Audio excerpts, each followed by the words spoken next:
पंक्तियां याद आ रही हैं। किसी ने कहा है कि पथ का अंतिम लक्ष्य नहीं है सिंहासन चढ़ते जाना, सब समाज को साथ लिए आगे है बढ़ते जाना।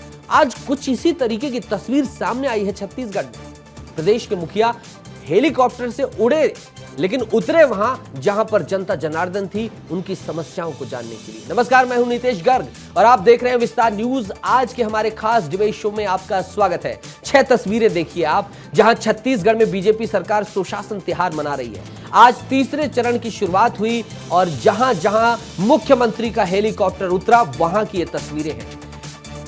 सुशासन त्योहार के तीसरे चरण में मुख्यमंत्री विष्णुदेव साय आम जन से सीधे संवाद करने पहुंचे। 31 मई तक समाधान शिविर में समस्याओं का निराकरण किया जाएगा। यहां पर उनकी मांग और जरूरतों की जानकारी दी जाएगी, उनकी शिकायतों का क्या निराकरण हुआ, यह सब कुछ बताया जाएगा। आज मुख्यमंत्री विष्णुदेव साय का आकस्मिक दौरा कई जगहों पर हुआ, इन्हीं की तस्वीरें आप देख रहे हैं। सक्ती, कोरबा, जांजगीर, तमाम जगहों पर यहां पर सीएम पहुंचे और यहां पर पहुंचकर सीएम ने लोगों की समस्याओं को जाना। सक्ती के करी गांव में अनोखा अंदाज भी सीएम का देखने को मिला। खाट पर बैठकर मुख्यमंत्री विष्णुदेव साय ग्रामीणों की समस्याएं सुनने पहुंचे। साथ ही गांव में एक ग्रामीण के घर पहुंच गए, पीएम आवास का जायजा लिया, लाभार्थियों से बातचीत भी की। कोरबा के मदनपुर में सीएम साय ने लोगों से संवाद भी किया। इस दौरान कोरबा में सीएम के साथ उद्योग मंत्री लखनलाल देवांगन भी मौजूद रहे। इधर जांजगीर में सीएम साय ने नए तहसील और एसडीएम भवन का लोकार्पण भी कर दिया और अधिकारियों के साथ बैठक ली। सुशासन त्योहार पर महाचर्चा होगी, बातचीत होगी, लेकिन उसके पहले आप मुख्यमंत्री विष्णुदेव साय को सुनिए कि आज उन्होंने इस खास मौके पर क्या कुछ कहा। सौभाग्य की आज हम ये अभी महीना भर चलिए सुशासन त्योहार, तो पंचायत में तो हम करी गांव में उतर गए, लेकिन पहला समाधान शिविर आप मन के ये कोरबा के, ये मदनपुर के, यही ले शुरुआत करें हम। तो ये 3 चरण में चलत है, आज से तीसरा चरण शुरू हुए हैं ये समाधान शिविर के। और आज पूरा सरकार आप मन के पास में है, जनता के पास में आज पूरा छत्तीसगढ़ सरकार आप मन के सामने में आए। जनता के सामने सरकार है, इसीलिए सुशासन त्योहार पर सरकार आपके द्वार है, टैगलाइन यही हमने चुनी है। हमारे साथ इस महाचर्चा पर खास मेहमान जुड़े हैं। कौन कौन जुड़े हैं? बाबूलाल शर्मा जी, वरिष्ठ पत्रकार हैं आप, जाने माने वक्ता हैं, कई मंचों पर आपकी जो है राय सुनी जाती है, प्रशंसा की जाती है। आज इसी खास मौके पर आपसे बातचीत होगी। सर, बहुत बहुत स्वागत है विस्तार न्यूज में। मेरे साथ में मृगेंद्र पांडे जी हैं, मेरे स्टेट ब्यूरो छत्तीसगढ़ की बारीकियों को, सरकार पर, राजनीतिक हलकों पर चल रही तमाम खबरों पर गहनता से नजर रखते हैं। इनसे भी हम जानेंगे, समझेंगे। और एक और खास मेहमान हमारे साथ थोड़ी देर बाद जुड़ेंगे। जैसे जुड़ेंगे हम आपको उनसे मुखातिब कराएंगे। मृगेंद्र जी, आपका भी बहुत बहुत स्वागत है इस डिबेट में। सबसे पहले मैं बाबूलाल शर्मा जी का रुख करूंगा। सर, आज ये देखा गया है सुशासन त्योहार में मुख्यमंत्री हेलीकॉप्टर लेकर निकले, औचक रूप से उनका कहीं सक्ती पर, कहीं कोरबा में, कहीं अन्य जगहों पर हेलीकॉप्टर उतरा। इस त्योहार को आप कैसे देखते हैं? 40 लाख शिकायत मांग पत्र पहुंचे और सीएम अब शिविर लगाकर समाधान के निर्देश दे रहे हैं, खुद भी पहुंच रहे हैं। बहुत अच्छी पहल को मानना चाहिए, क्योंकि देखिए, एक राजा को जनता के बीच जाने पर उससे रूबरू होकर सीधे बात करने के हर रास्ते अपनाने चाहिए। कोई भी रास्ता नहीं छोड़ना चाहिए कि जब आम जनता के पास पहुंच जाए। आम जनता की पहुंच राजा तक हो नहीं पाती। जनरली आप देखेंगे तो सीएम के पास तक हर आदमी पहुंच नहीं सकता। ऐसी परिस्थिति में जब सीएम खुद पहुंचते हैं तो उनको उत्साह बढ़ता है और वो अपनी बात को कह पाते हैं, सीधे मुखिया से, राजा से खुद को कह पाते हैं। देखिए, बहुत पहले से ये जोगी के समय भी, रमन सिंह जी के समय भी, भूपेश बघेल जी के समय भी ऐसे आयोजन होते रहे हैं। आम दरबार लगाए जाते थे मिलने के लिए, जनता के सामने आने के लिए।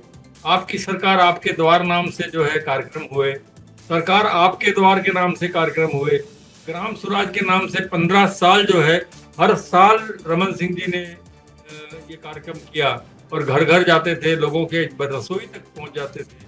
पीडीएस के बारे में उन्होंने बहुत कुछ जाना, समझा और उसको सुधार किया। और भेंट मुलाकात में भूपेश बघेल ने लोगों से मिलने जुलने का प्रयास किया और उनकी बातों को सुना। अब जो है सुशासन त्योहार जो है क्यों अलग मायने है, ये मैं महसूस कर रहा हूँ वो आपको मैं बताता हूँ। जी सर। इसमें अच्छी बात ये है कि कि बार बार मुख्यमंत्री स्वयं गारंटी दे रहे हैं, एक बार नहीं कई बार उन्होंने कहा है कि आवेदनों में मिली समस्याओं का त्वरित निराकरण करेंगे। आपको निश्चित कर रहे हैं कि हम निराकरण आपके सबका समस्या का करेंगे। लोग उन पर विश्वास भी कर रहे हैं। अब जो है जिम्मेदारी जो है सिस्टम की है, सिस्टम उसके पूरी ईमानदारी के साथ में जो है वो काम करे, कुछ हो ना हो। लेकिन ये सच है कि सीएम स्वयं जनता के बीच में सौम्य, सीधे, सज्जन व्यक्ति के रूप में प्रतिष्ठित है। उसका प्रभाव भी जनता पर पड़ता है। निश्चित रूप से जो है ये महत्वपूर्ण तथ्य है जिसके जब उनका चेहरा लोग देखते हैं तो उनको अच्छा लगता है कि एक सौम्य व्यक्ति, सरल व्यक्ति हमारे सामने आया है, हम इनको बताएंगे कि ये मुखिया है प्रदेश के, कुछ ना कुछ होगा। सिस्टम को साथ देना चाहिए। बस एक जो माइनस पॉइंट अगर दिखता है कहीं, सिस्टम ईमानदारी से साथ दे। सिस्टम पर जो है जो बिगड़ेल घोड़ा है उस पर घुड़सवार कितना कुशल होगा, उतने ही अच्छे परिणाम इस अभियान के आएंगे, ऐसा मैं मानता हूँ। आऊंगा और आपसे विस्तार में और मुद्दे समझूंगा, जानूंगा, क्योंकि महत्वपूर्ण जो है आपने बात छेड़ी है कि आखिर सिस्टम को और अधिक जिम्मेदार कैसे बनाया जा सकता है और इस कार्यक्रम के जरिए कैसे बनाया जा रहा है, इस पर बातचीत करूंगा। लेकिन मृगेन जी, आपसे पहली प्रतिक्रिया जानना चाहूंगा सुशासन तिहार के इस तीसरे चरण और आज के हुए पूरे घटनाक्रम पर। देखिए, आज जिस तरीके से मुख्यमंत्री विष्णुदेव साय पहुंचे, सबसे पहले जांजगीर का जिक्र करूंगा। जांजगीर वो इलाका है जहां बीजेपी के एक भी विधायक नहीं है, वहां पर मुख्यमंत्री का जाना, क्योंकि देखिए जब अपनी पार्टी का जनप्रतिनिधि न हो वहां तो समस्याएं ज़्यादा होती हैं, ऐसा माना जाता है। लेकिन जब वो पीपल के पेड़ के नीचे खाट पर बैठकर चौपाल लगा रहे थे तो महिलाएं स्वागत कर रही थी। आप समझिए, इसके थोड़े मायने समझिए कि वहाँ बीजेपी का विधायक नहीं है लेकिन वहाँ की महिलाएं उनका स्वागत कर रही हैं, लगातार टीका लगा रही हैं, माला लगा रही हैं, माला पहना रही हैं। और पीएम आवास, क्योंकि आमतौर पर ये देखा जाता है कि जहाँ सरकार का जनप्रतिनिधि नहीं हो, विधायक नहीं हो, वहाँ विकास की योजनाएं थोड़ा धीमी गति से पहुँचती हैं, लेकिन वहाँ भी पीएम आवास के लिए जो राशि दी गई वो पहुँची। और जो महिला थी जिन्होंने बताया मुख्यमंत्री को कि उनके पास बराबर पैसा पहुंचा, पहले झोपड़ी में रहते थे और अब घर बन गया, ये एक बहुत बड़ा संकेत है कि जिस तरीके से विष्णुदेव साय की छवि है कि वो सौम्य है और विकास को लेकर आगे बढ़ रहे हैं। पिछले 1-1.25 साल में हमने देखा कि कोई भी ऐसा एरिया उन्होंने नहीं छोड़ा जहां विकास को रोका जाए। पिछली सरकारों में लगातार आरोप लगते रहे कि यहाँ कांग्रेस का विधायक है तो ज़्यादा पैसा पहुँच गया और बीजेपी का विधायक है तो विकास की राशि कम पहुंची। लेकिन आज ये कि ये बहुत बड़ी चीज़ है। दूसरी चीज़ कि मुख्यमंत्री अचानक पहुंच रहे हैं, औचक पहुंच रहे हैं, पहले से प्लानिंग की जगह। सुबह हमने देखा, हमारे साथियों ने जो रिपोर्ट्स की उसमें बताया कि हेलीकॉप्टर कहीं और उतरना था, दूसरी जगह उतरा। उस गांव में जब हेलीकॉप्टर पहुंचा तो आनंद फानंद में प्रशासन के अधिकारी भी पहुंचे। ये बहुत अच्छी बात है। अगर प्रशासन के अधिकारी, उनको पता हो कि इस गांव में कैंप लगाना है, इस गांव में मुख्यमंत्री पहुंचेंगे, तो वो वहाँ पूरी तैयारी कर लेते हैं। अपने कुछ चुनिंदा लोगों की एक भीड़ ले आते हैं, वही लोग एक तारीफ का एक पूरा मॉडल, जो बाबूलाल जी ने कहा कि अधिकारियों पे जिम्मेदारी होती है, ये अधिकारी ही अपने लोगों को लाकर एक अच्छा माहौल बताते हैं। लेकिन आज जब औचक मुख्यमंत्री पहुंच रहे हैं तो वहाँ साफ साफ समझ में आ रहा है कि जो वास्तविक व्यक्ति है, वास्तविक लाभार्थी है, या जिसकी जो वास्तविक समस्या है वो लेकर पहुंच रहा है। तो ये दो बहुत महत्वपूर्ण चीजें हैं नीतीश। ठीक है मृगेन जी, बहुत ही तार्किक बात आपने कही, लेकिन इसी बीच हमारे साथ उज्जवल दीपक जी जुड़ गए हैं जो कि बीजेपी के प्रवक्ता हैं और बहुत ही पढ़े लिखे बौद्धिक हैं और महत्वपूर्ण विषयों पर इनकी राय को न केवल प्रदेश बल्कि देश भर में सुना जाता है। उज्जवल जी, स्वागत है आपका। धन्यवाद। दो बहस छिड़ गई। एक, बाबूलाल जी कह रहे थे कि प्रशासनिक मशीनरी पर क्या है डिपेंड करता है, मृगेन जी ने भी इस बात को आगे बढ़ाया। आपसे ही जवाब ले लेता हूं कि भाई किस तरीके से आप सुशासन तिहार को देख रहे हैं और इसमें प्रशासनिक अधिकारियों की कसावट या प्रशासनिक मशीनरी में बदलाव या किस तरीके से दुरुस्तीकरण आ रहा है, इसे आप कैसे देखते हैं, इस कंफ्यूजन को? देखिए, सुशासन तिहार में अलग अलग भाग बटे हुए हैं और सुशासन तिहार में जो अभी जो समाधान शिविर चल रहा है उसका एक भाग है।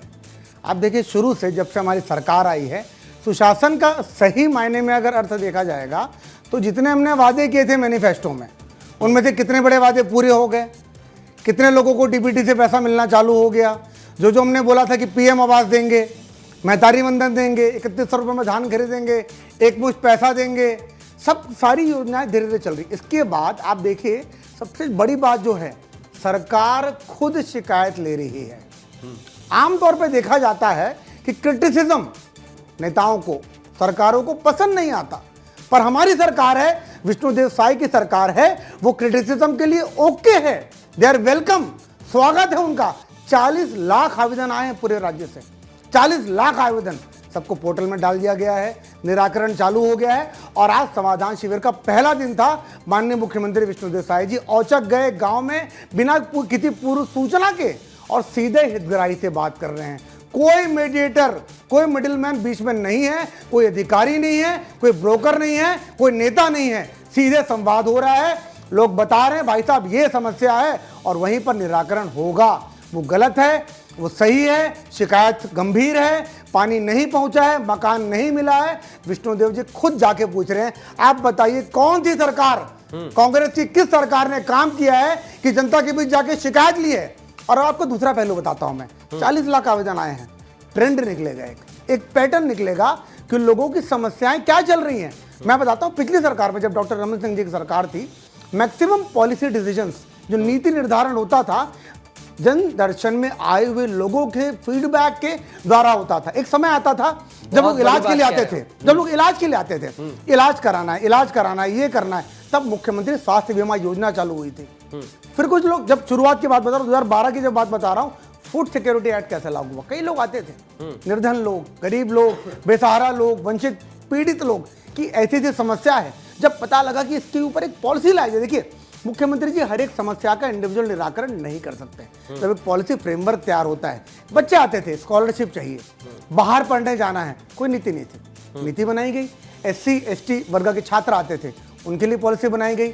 UPSC में चयनित छात्र आते थे कि हमको दिल्ली में रह के तैयारी करनी पड़ती है, उनके लिए हॉस्टल का निर्माण किया गया, नालंदा परिसर। तो देखिए ऐसी जो जब पैटर्न जब आएगा इन 40 लाख आवेदनों में, तो सरकार प्रायोरिटाइज करेगी अगले 3 साल, 4 साल जो बचे हमारे पास, कि मकान बनाना है, जल की समस्या है, घर की समस्या है, नौकरी, बेरोजगारी, जो भी है पैटर्न आएगा और हमारी सरकार ये सुनने के लिए तैयार है। ठीक है उज्जवल जी, आऊंगा और इस पर काउंटर लूंगा आपका, क्योंकि कई लोगों ने सवाल भी खड़े करने की कोशिश की, उसका जवाब आप कैसे देते हैं ये भी समझूंगा। लेकिन बाबूलाल जी के पास चलता हूं।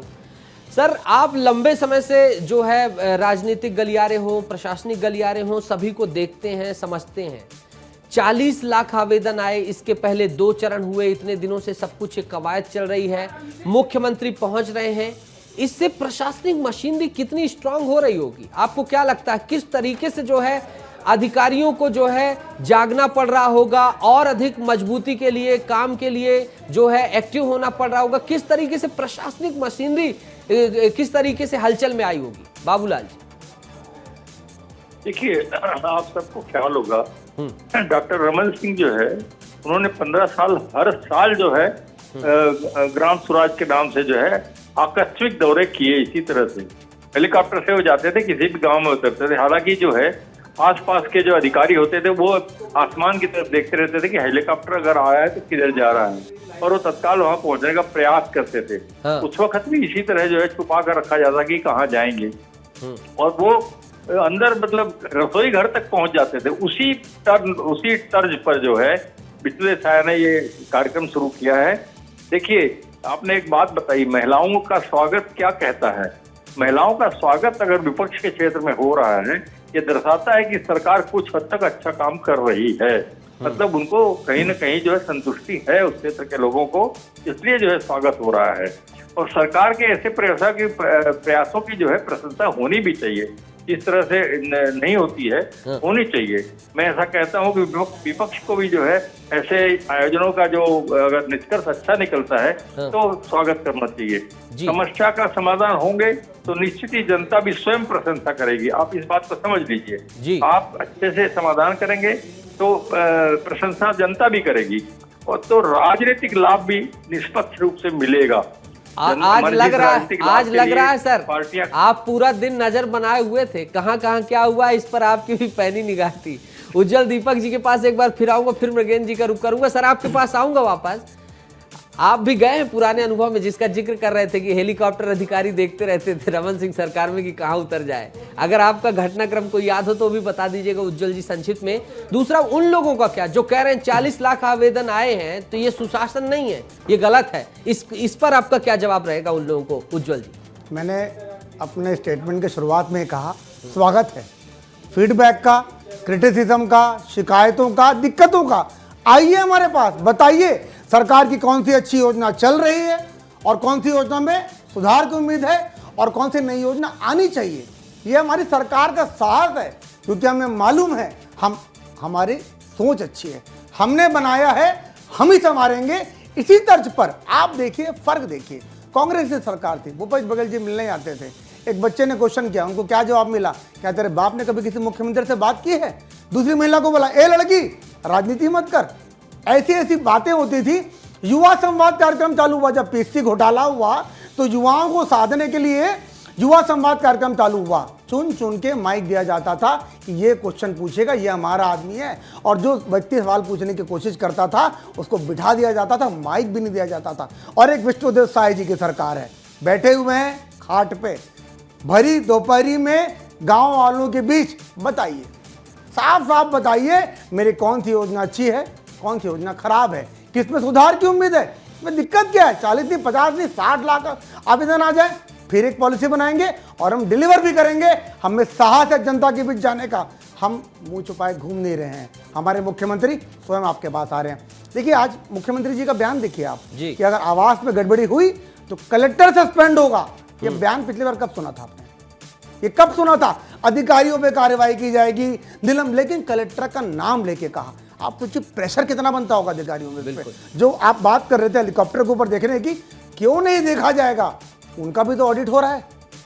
आज जिलाधिकारी के में तो ऑडिट हो रहा है कि काम अच्छा चल रहा है कि नहीं, सरकार तो योजना बना रही है, नीचे क्रियान्वयन कैसा हो रहा है, कहीं भ्रष्टाचार की शिकायत तो नहीं है। और मुख्यमंत्री जी तैयार है सुनने के लिए, क्योंकि वो ईमानदारी से काम कर रहे हैं, हमारी सरकार ईमानदारी से काम कर रही है। अगर कोई मिडिलमैन है, कोई ब्रोकर है जो आवास के लिए पैसा ले रहा है, ये है साफ साफ कहा उन्होंने कि आवास में कोई पैसा लेता है तो बताइए हमें आकर, बड़ा मैसेज हम निराकरण करेंगे। बड़ा मैसेज दिया गया है अधिकारियों को, जो चेताया गया है, ये बड़ी चीज है। मृगेन जी, आपसे एक चीज समझना चाहूंगा, जैसे कई छोटी छोटी चीजें होती हैं कि भाई किसी की पेंशन नहीं मिल रही, इस तिहार में देखने को मिला है पेंशन मिल गई, किसी को जो है आवास की उसकी फाइल नहीं पास हो रही थी, ये हो गया। बहुत छोटे छोटे काम, किसी की नाली की समस्या वो भी इस तिहार के जरिए इतने बड़े दूर की गई है, और अब उसी का फीडबैक भी वहां लिया जा रहा है। ये कितना प्रभावशाली होता होगा, इससे जनता के अंदर किस तरीके की थिंकिंग जो है एबिलिटी डेवलप होती है। आप इतने लंबे समय से देख रहे थे, इसका प्रभाव किस दूरी तक जाता है? देखिए, जब जनता के बीच मुख्यमंत्री खुद हों और एक राशन कार्ड बनाने की समस्या का समाधान हो रहा है, वहाँ कलेक्टर है, राशन कार्ड बनाने वाले अधिकारी हैं और तुरंत वो राशन कार्ड मिल रहा है, तो ये बहुत बड़ा मैसेज है। क्योंकि हमने भी बचपन में देखा, हम भी गांव से आते हैं, गांव में मुख्यमंत्री का पहुंचना तो बहुत बड़ी बात होती थी। किसी मंत्री का, विधायक का पहुंच जाना और समस्या का समाधान होना। तो इससे एक चीज़ तो है कि पब्लिक सीधे सीधे मुख्यमंत्री से या सरकार से कनेक्ट हो रही है, पहली बात। दूसरा, अगर किसी की समस्या लंबे समय से, क्योंकि आपने देखा है राशन कार्ड को लेकर लगातार दिक्कतें आती रही हैं और अधिकारी अपने दफ्तर के बाहर जो है बोर्ड लगा दिया करते थे कि यहाँ एपीएल राशन कार्ड नहीं बनेगा। अभी कुछ दिनों पहले मैं एक वीडियो देख रहा था, 2022 का विजय शर्मा का वीडियो था। विजय शर्मा का वीडियो फिर वायरल हुआ है और उसमें वो बोल रहे हैं कि आखिर क्यों नहीं बनेगा। विजय शर्मा उस समय विधायक भी नहीं थे, भाजपा के प्रदेश महामंत्री थे। लेकिन आप सोचिए कि भाजपा के प्रदेश महामंत्री को अपने एक गांव में जाकर एक अधिकारी से झगड़ा करना पड़ रहा है, लड़ना पड़ रहा है, और आज परिस्थितियां पलटी हैं, मुख्यमंत्री खुद बैठे हैं और उनके सामने राशन कार्ड बन रहा है। दो अलग अलग चीजें हैं जो बताती हैं कि लोगों में किस तरीके से अपनी सरकार के प्रति भरोसा पैदा हुआ है। दूसरा जो महत्वपूर्ण बात आपने कही कि प्रशासनिक मशीनरी भी इस समय, क्योंकि हमने देखा है जो सरकार है, नेता या मंत्री या जो मुख्यमंत्री हैं, वो तो चाहते हैं कि पब्लिक के बीच एक अच्छा संदेश जाए, लेकिन जो टेक्निकल इश्यूज होते हैं योजनाओं में छोटे छोटे लूप होल्स होते हैं उसको लेकर अधिकारी हमेशा रुकावट करते हैं। उस रुकावट को भी इस तरह के शिविर में उस तरह की रुकावट भी दूर होती है और सीधे सीधे लोगों को फायदा मिल रहा है, जिससे निसंदेह स्थानीय लोगों को फायदा होगा और भरोसा भी होगा सरकार दूर पर। तक ये बात जाएगी। बाबूलाल जी, एक चीज जानूंगा, चूंकि ये महत्वपूर्ण चीज है, लगातार नक्सल उन्मूलन चल रहा है।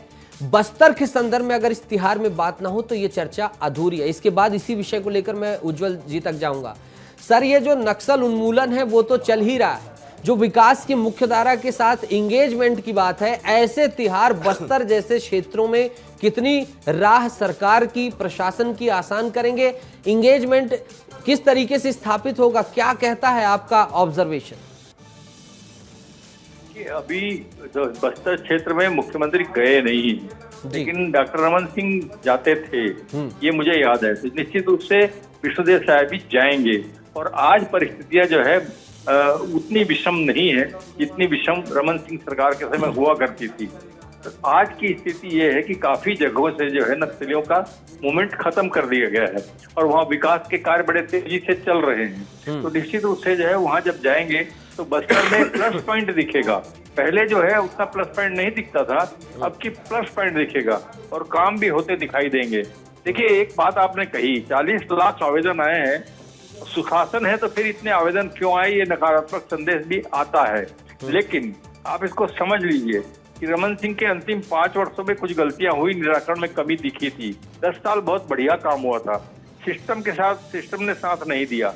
आज भी वही समस्या है, आप गारंटी दे रहे हैं, लोगों का विश्वास बढ़ रहा है आपके ऊपर में, और आपके इस योजना को अन्य मुख्यमंत्रियों की योजनाओं से अलग माना जा रहा है क्योंकि आप सीधे गारंटी दे रहे हैं।